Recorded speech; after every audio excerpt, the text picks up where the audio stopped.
Teman-teman inspirasi, pernahkah kalian merasa bahwa sebuah rumah bisa menyimpan lebih dari sekadar kenangan? Bahwa dinding, jendela, dan lantainya bisa menjadi saksi bisu atas rahasia yang tak pernah benar-benar pergi. Seolah rumah itu punya mata, punya telinga, dan diam-diam menyimpan dendam. Hari ini, di cerita penuh makna inspirasi, aku akan membagikan sebuah kisah nyata yang menjadi inspirasi dari salah satu film horor paling menyita perhatian tahun ini. Sebuah cerita yang diangkat dari kehidupan seorang wanita bernama Helena, yang sampai hari ini masih dibicarakan dengan nada bisik oleh warga sebuah kampung di Cianjur. Judul ceritanya, Rumah Teteh, Story of Helena. Dan percaya atau tidak, kisah ini bukan sekadar cerita horor, melainkan catatan kelam tentang cinta, pengkhianatan, dan misteri yang belum selesai.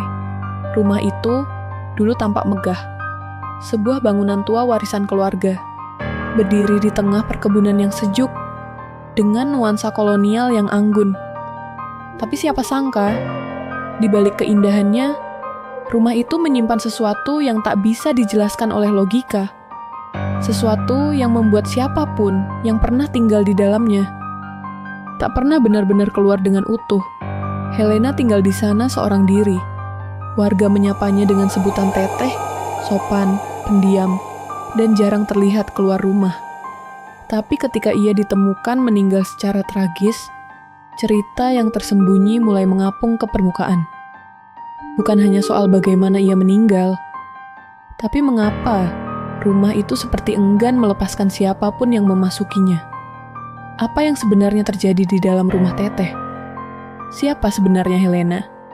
Dan apakah benar rumah itu masih hidup? Ikuti kisah lengkapnya hanya di channel ini. Karena yang akan kalian dengar bukan sekadar kisah horor. Ini adalah perjalanan mengungkap jejak masa lalu yang nyaris terlupakan dalam cerita bertajuk Rumah Teteh. Story of Helena. Cerita ini akan membuka luka lama, menyatukan potongan-potongan rahasia, dan mungkin membuat kita bertanya-tanya, apakah setiap rumah tua memang menyimpan penghuninya sendiri? Selamat datang di kisah yang tak semua orang berani dengarkan sampai akhir. Helena lahir di tengah zaman yang berubah. Tahun 1968, Cianjur belum seramai sekarang. Desa kecil, tempatnya tumbuh, dikelilingi kebun teh dan kabut yang setia turun setiap sore. Ia adalah anak bungsu dari keluarga terpandang yang sudah turun-temurun menetap di rumah besar bergaya kolonial peninggalan Belanda. Sebuah rumah yang tampak megah dan teduh dari luar, namun menyimpan aura sepi yang sulit dijelaskan.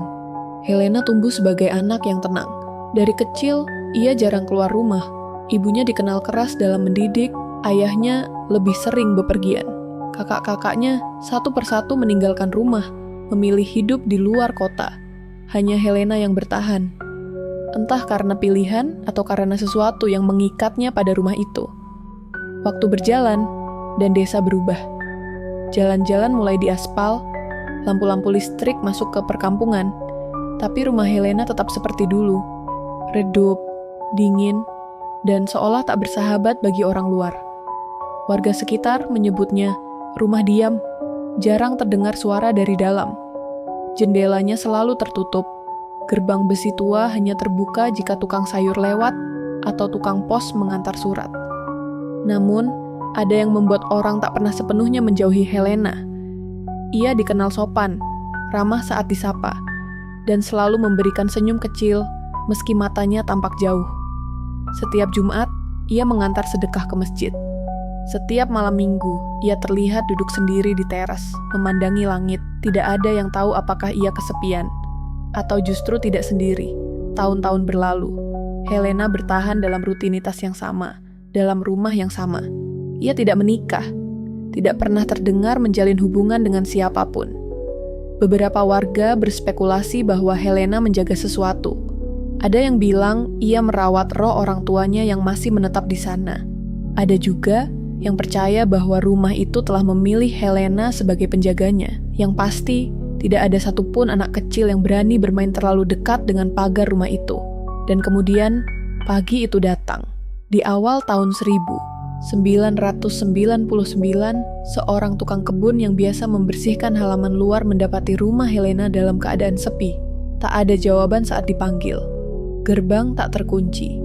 Ia masuk dan menemukan Helena tergantung di ruang tengah, tepat di bawah lampu gantung tua dari masa kolonial.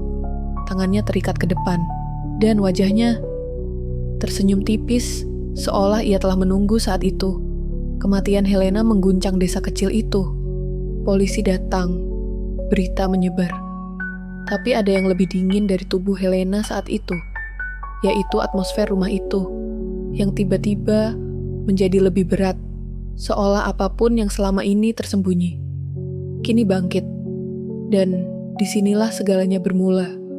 Sebuah kematian yang tidak hanya mengakhiri hidup seorang wanita, tapi juga membangunkan kembali rahasia yang seharusnya tetap tertidur. Karena tidak semua kematian berarti berakhir. Kadang, itu adalah awal dari sesuatu yang jauh lebih menyeramkan. Dari luar, kematian Helena tampak seperti tragedi biasa. Seorang wanita tua yang bunuh diri di rumahnya sendiri. Polisi mencatatnya demikian. Tidak ada jejak perampokan, tidak ada luka tambahan di tubuh, tidak ada pesan terakhir. Kasus itu ditutup dalam seminggu. Tapi bagi mereka yang mengenalnya, ada sesuatu yang tidak wajar. Helena bukan tipe orang yang menyerah. Ia bukan wanita yang depresi, apalagi putus asa. Warga desa yang sudah terbiasa dengan ketenangan Helena merasa bahwa kematiannya meninggalkan lebih banyak pertanyaan daripada jawaban. Dan yang paling ganjil adalah caranya meninggal. Ia ditemukan tergantung dengan kedua tangan terikat ke depan, bukan ke belakang seperti umumnya bunuh diri. Tidak ada kursi jatuh di bawah tubuhnya. Tidak ada alat bantu.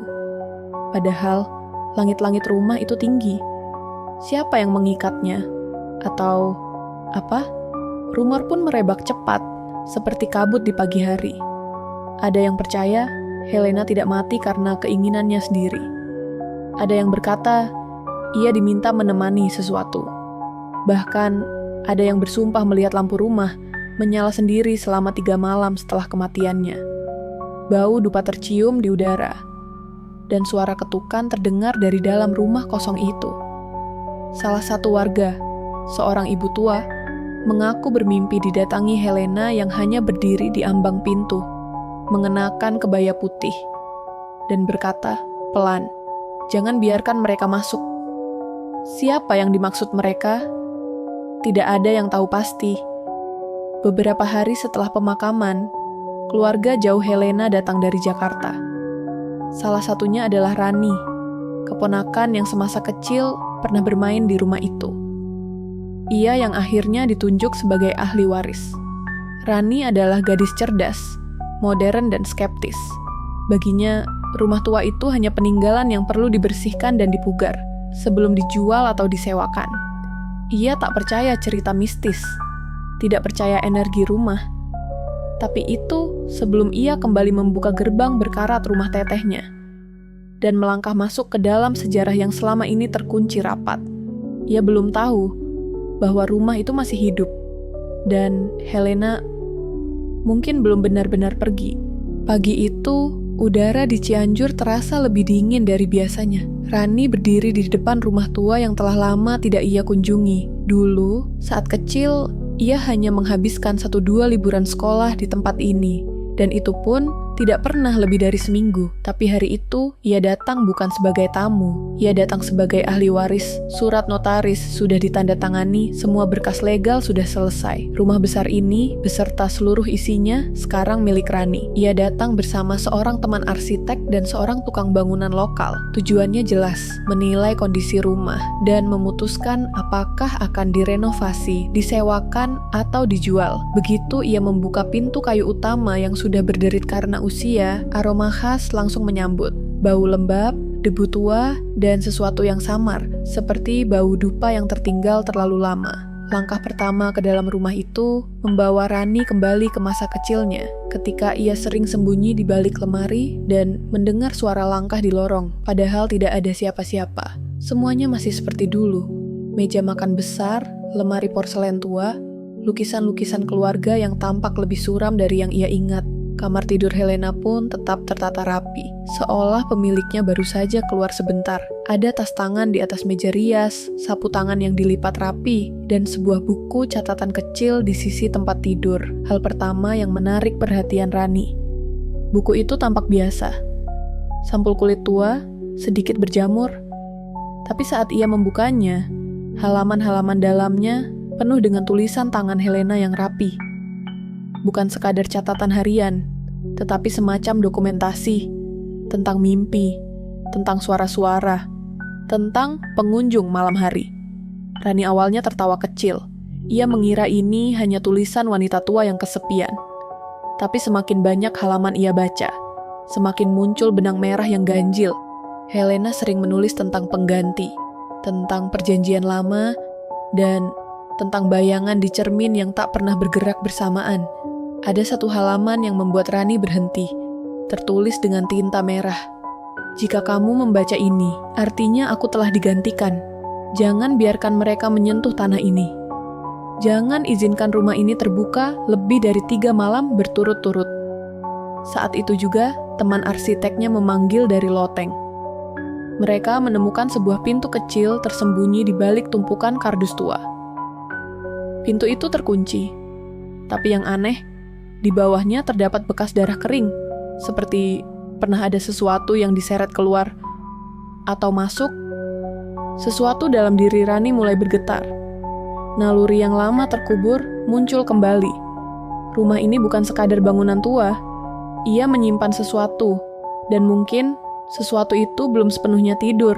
Dan saat malam pertama datang, Rani memutuskan untuk tinggal di sana sendiri, sebagai bentuk penghormatan, tapi juga sebagai tantangan. Ia tak percaya hantu, tak percaya kutukan. Namun kadang, kepercayaan bukan tameng yang cukup.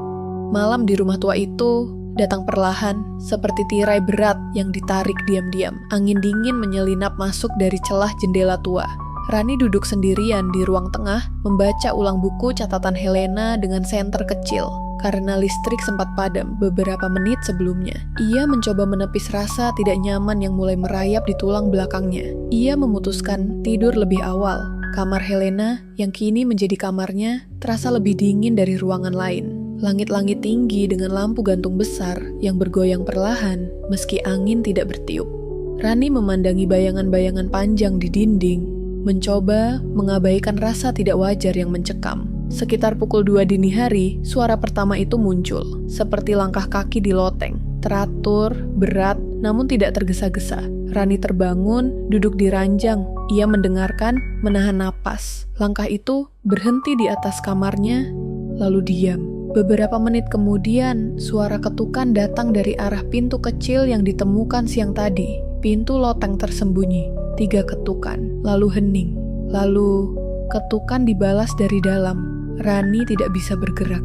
Badannya dingin. Bukan karena cuaca, tapi karena ketakutan yang tidak ia kenali. Ketika ia akhirnya memberanikan diri keluar kamar dengan senter, seluruh rumah terasa lebih sempit. Udara berubah. Aroma dupa kembali muncul, kali ini lebih kuat. Dan di sudut lorong menuju dapur, ia melihatnya, siluet wanita, berdiri. Diameter mengenakan kebaya putih dengan rambut panjang menutupi wajah. Rani membeku. Namun dalam sekejap, siluet itu lenyap, seolah tak pernah ada. Tapi bekas langkahnya tetap basah di lantai kayu. Bekas kaki yang tidak memakai alas. Pagi harinya, Rani mencoba menjelaskan semua secara logis. Ia menyalahkan stres, kelelahan, dan sugesti dari catatan Helena. Tapi ketika ia mengecek kembali pintu kecil di loteng, gemboknya sudah terbuka. Dan di dalam ruangan gelap itu, tergantung foto Helena. Tidak di dinding, tapi di langit-langit, menghadap ke bawah, menatap siapapun yang berani masuk. Malam pertama belum berakhir, karena Rani akhirnya sadar. Rumah ini bukan miliknya, ia hanya tamu. Dan Helena belum benar-benar memberikan restunya. Pagi hari kedua dimulai tanpa matahari. Awan kelabu menggantung rendah, seolah rumah tua itu diselimuti oleh sesuatu yang lebih dari sekadar cuaca. Rani terbangun dengan kepala berat, seperti habis bermimpi panjang. Tapi tak satu pun fragmen mimpinya bisa ia ingat. Ia hanya tahu satu hal, malam tadi meninggalkan sesuatu dalam dirinya. Perasaan aneh yang terus mengendap, bahkan saat ia membuka mata. Di kamar Helena, Selain catatan harian, ada satu benda yang sejak awal menarik perhatian Rani. Sebuah cermin besar berbingkai kayu jati, terletak di sudut ruangan. Saat ia kecil, Helena melarang siapapun menatap cermin itu terlalu lama. Rani sempat memandangi bayangannya di sana malam sebelumnya, sekilas hanya untuk menyisir rambut. Tapi pagi ini, ia merasa cermin itu berubah. Pantulannya tampak sedikit tertunda. Rani mencoba mengabaikannya. Ia kembali ke loteng, berniat menutup kembali ruang tersembunyi yang kemarin ia buka.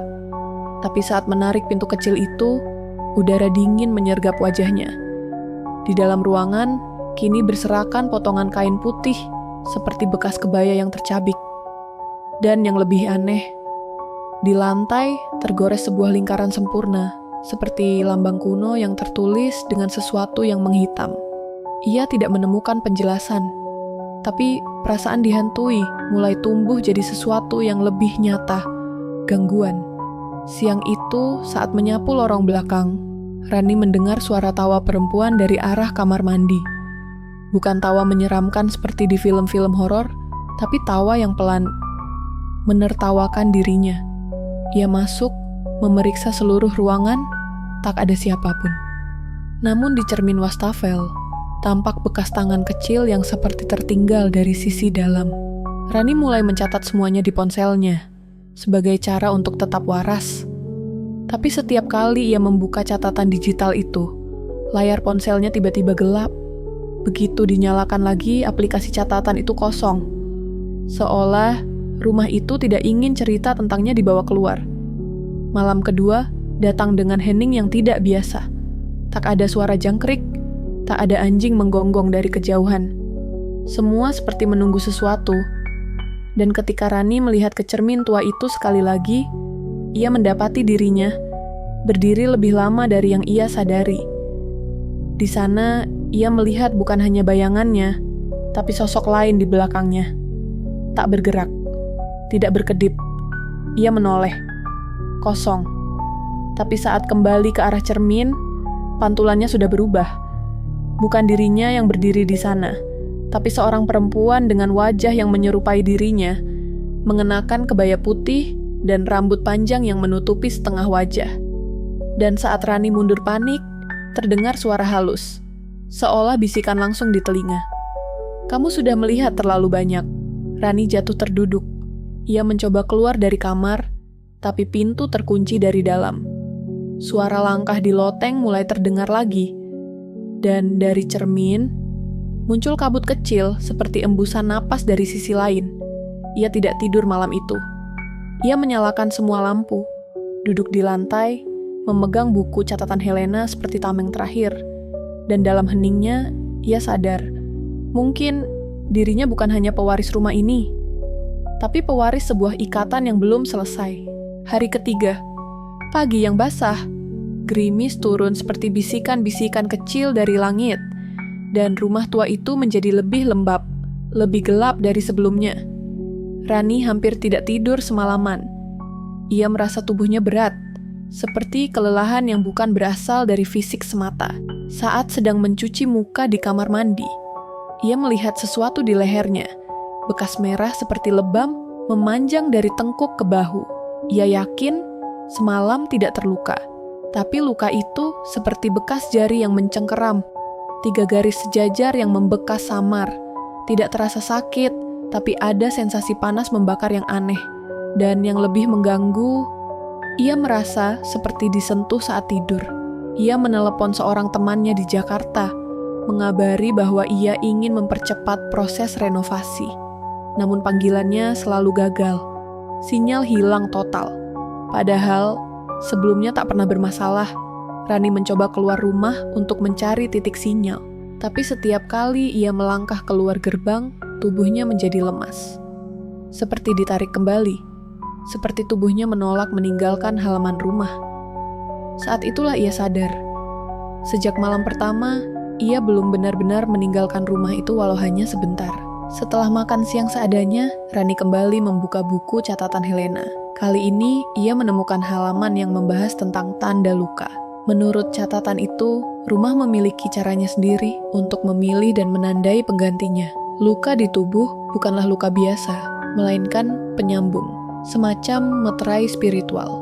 Dan ketika meterai itu muncul, berarti rumah telah mengakui kehadiran seseorang sebagai bagian dari dirinya. Helena menyebutnya tanda darah tua, sesuatu yang diwariskan, bukan dipilih. Malam harinya, rasa lemas yang sebelumnya ia rasakan berubah menjadi halusinasi. Dinding kamar seolah bergerak perlahan. Lantai kayu berderit tanpa sebab. Dan saat ia mencoba tidur sejenak, Rani merasa tubuhnya tidak bisa digerakkan. Ia mengalami sleep paralysis. Dalam keheningan total, matanya terbuka, tubuhnya terkunci. Dari sudut kamar, terdengar suara napas berat. Seseorang berjalan perlahan ke arahnya. Ia ingin berteriak, tapi lidahnya kaku. Sosok itu, wanita berkebaya putih, berdiri tepat di samping ranjang. Rani merasa seperti tenggelam dalam kesadarannya sendiri. Lalu, sesuatu menyentuh dadanya. Ketika ia akhirnya bisa bergerak, Rani terbangun dengan peluh dingin. Nafas terengah. Lampu kamar padam. Tapi lebih dari itu, ia sadar satu hal yang membuatnya benar-benar takut. Bekas luka di lehernya kini bertambah satu, lebih dalam. Seperti cakar atau tanda. Dan di cermin, untuk pertama kalinya, ia melihat tulisan samar muncul dari embun. Jangan lawan. Warisan ini harus diterima. Rani menangis malam itu, bukan karena takut, tapi karena mulai mengerti apa yang sesungguhnya telah diwariskan padanya bukan sekadar rumah tua, melainkan sebuah ikatan kuno yang hanya bisa ditebus dengan tubuh dan jiwa. Hari telah merambat ke malam ketiga. Rani tidak lagi berharap malam akan membawa ketenangan. Justru ia mulai memahami bahwa rumah ini hidup di malam hari, bergerak, berbicara, menuntut sesuatu dari dirinya. Sepanjang hari, ia menghindari cermin. Ia menutupnya dengan kain putih yang ditemukan di lemari Helena. Namun entah bagaimana, setiap kali ia kembali ke kamar, kain itu selalu tergelincir, seperti ada yang ingin ia lihat atau yang ingin menunjukkan dirinya. Tanda di leher Rani belum hilang, justru makin terlihat, seperti bekas luka lama yang sembuh separuh. Ia mencoba menyangkal segalanya, menyibukkan diri dengan menyapu, merapikan lemari, mengelap jendela. Tapi setiap sudut rumah terasa seperti mengawasinya, seolah tak ada gerak yang benar-benar sendiri. Menjelang petang, saat mengganti lampu gantung di ruang tengah, Rani menemukan celah kecil di lantai kayu. Sebuah papan tampak lebih renggang dari yang lain. Ia membuka dengan obeng, dan di balik papan itu, ia menemukan ruang sempit yang gelap, dengan aroma tanah basah dan kapur barus yang menyesakkan. Ia mengambil senter, lalu perlahan menuruni anak tangga kayu yang rapuh. Di bawah sana, bukan ruang penyimpanan biasa, tapi semacam kamar tanah.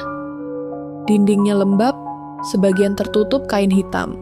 Di pojok ruangan ada baskom tembaga berisi air yang sudah menghitam. Dan di tengah ruangan, tertanam batu nisan kecil tanpa nama. Tidak ada catatan, tidak ada tulisan, hanya simbol-simbol aneh yang terukir di sekitar nisan itu, membentuk lingkaran yang tidak sempurna. Saat ia menatap lebih lama, dari tanah terdengar suara lirih, bukan seperti suara manusia, tapi seperti rintihan tanah itu sendiri. Dalam gema samar, terdengar seolah seseorang memanggil namanya. Pelan, hampa, dan dingin. Rani mundur ketakutan. Ia menutup kembali celah lantai dan naik ke atas. Tapi suara itu tak berhenti. Malam itu, bahkan saat ia berusaha tidur, suara dari bawah lantai terdengar lebih jelas. Bukan rintihan lagi, tapi gumaman berulang. Jangan tinggalkan, jangan tutup. Paginya, ia bangun dengan tanah di telapak kakinya. Sepatu di dekat tempat tidurnya basah oleh lumpur, tapi ia yakin ia tak pernah keluar kamar setelah malam menjelang.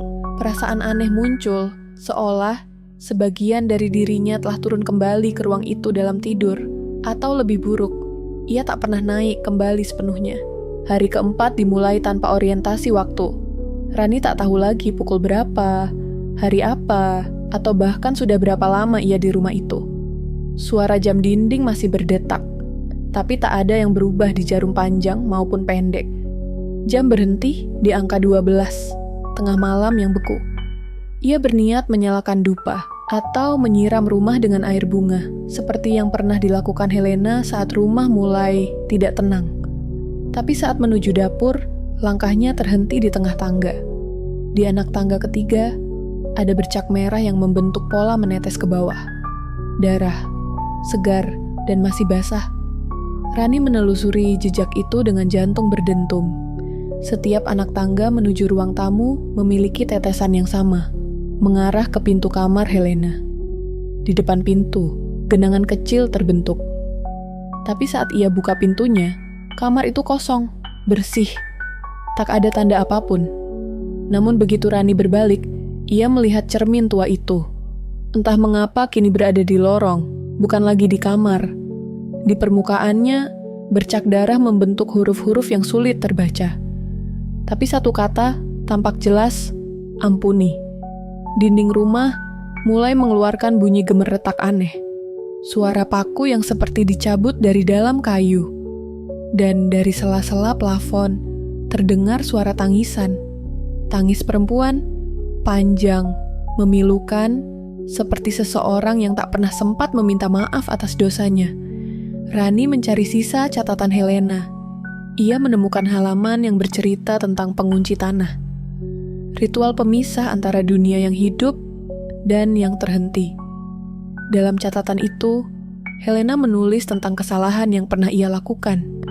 Membuka jalan bagi arwah yang belum selesai, namun tak mampu menutupnya kembali karena tubuhnya sendiri telah menjadi bagian dari rumah. Malamnya, gangguan memuncak. Lampu padam seluruhnya. Senter tidak menyala.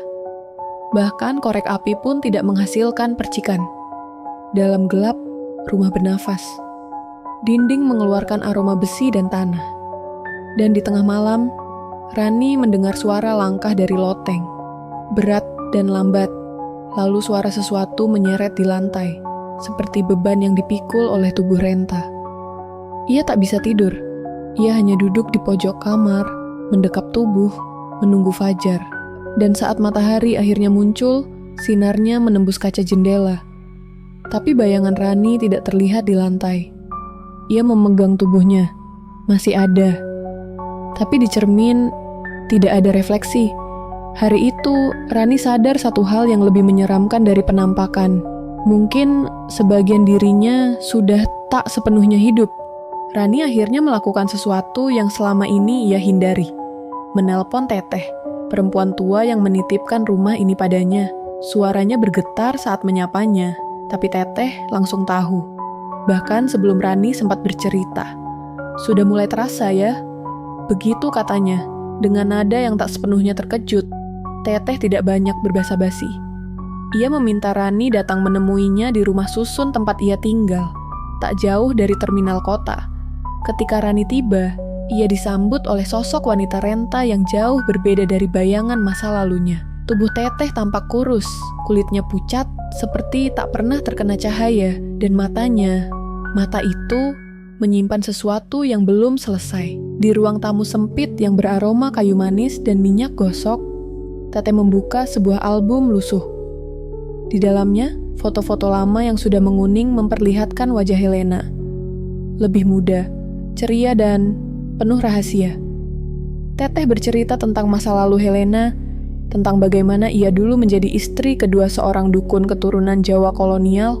Rumah itu dulunya tempat pemujaan tersembunyi, tempat di mana Helena menjalankan ritual warisan suaminya setelah ia meninggal. Ritual yang katanya menjaga keseimbangan antara dua dunia.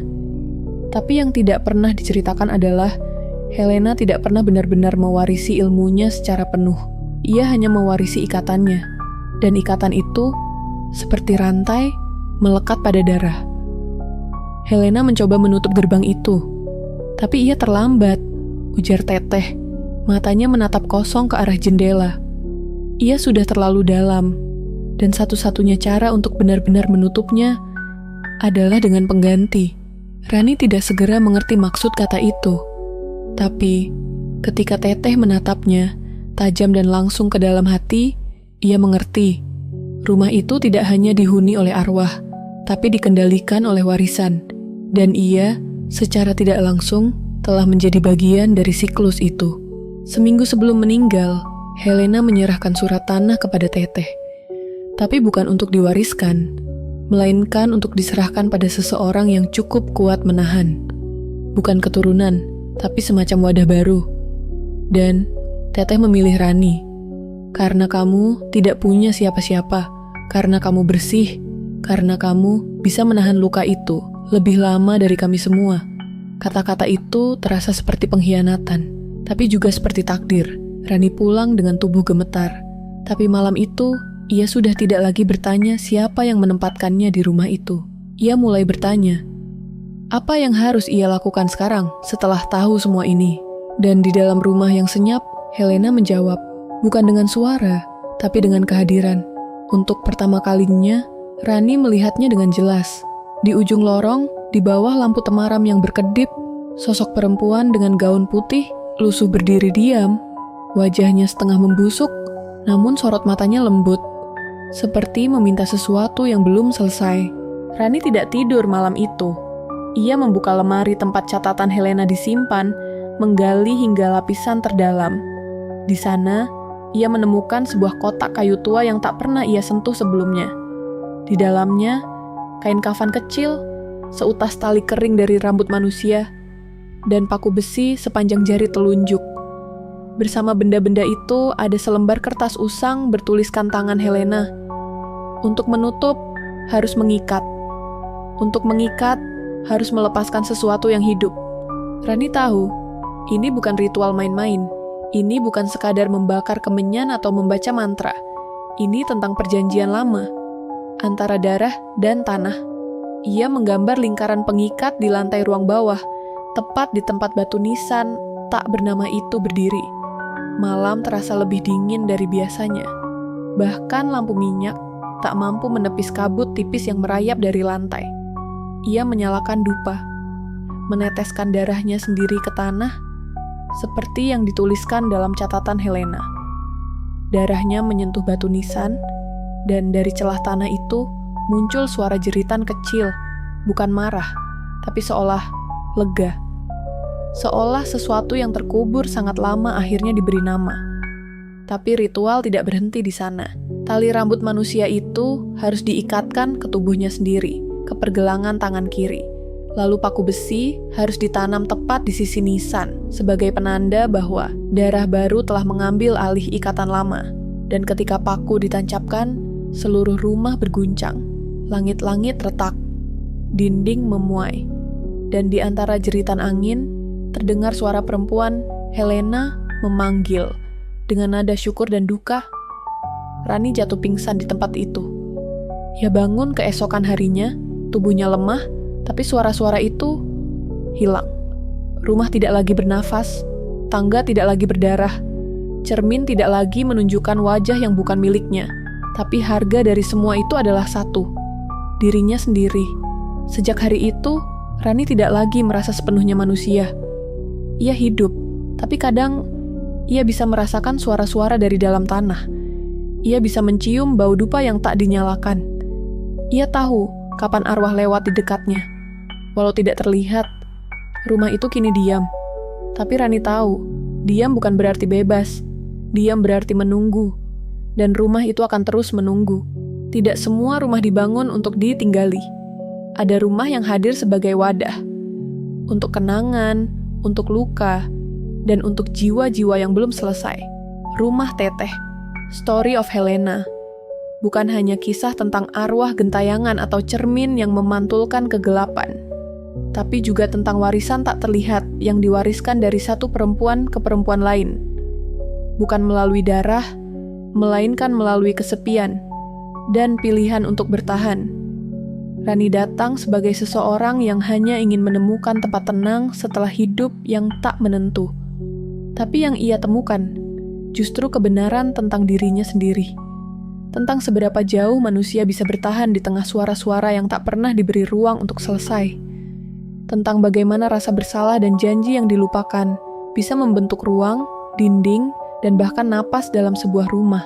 Ada pelajaran yang bisa kita renungkan bersama, teman-teman inspirasi, bahwa tak semua beban harus diwariskan, dan tidak semua luka harus diwarisi.